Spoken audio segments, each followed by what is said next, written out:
And you mentioned Andy Serkis, who's the actor who plays Gollum. Now, 10 years ago, he had to act his scenes on a separate stage, and then they were merged with the live actors in post-production. Not so this time around. He got to act live with the other actors. How did that change things, and why were you able to do that?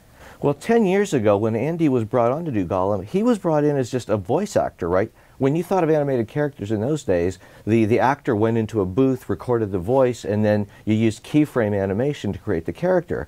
But Andy, rather than standing off to the side of the stage reading his lines with the other actors, just sort of put on a suit and jumped into the middle of it. And that really charged up the scene and it charged up the performance. And we all looked at it and said, well, that's what we want to see Gollum do in the final, film.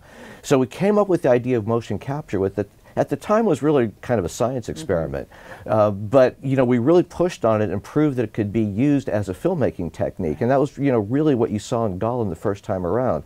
But Andy had to come back, like oftentimes months later, into a separate stage and watch his performance and try to recreate it, and we had to try to fit it all in. And 10 years ago, we just thought, wouldn't it be great if we could just capture what he's doing when he does it and have that be what you see on the screen? And so we've worked these past 10 years, and having gone through a number of films like King Kong and Avatar to really try to understand more and more about performance capture, to the point where when we got to Lord of the Rings, it was this homecoming. Andy could be on the set with Martin, with Peter directing, and what you see is Gollum.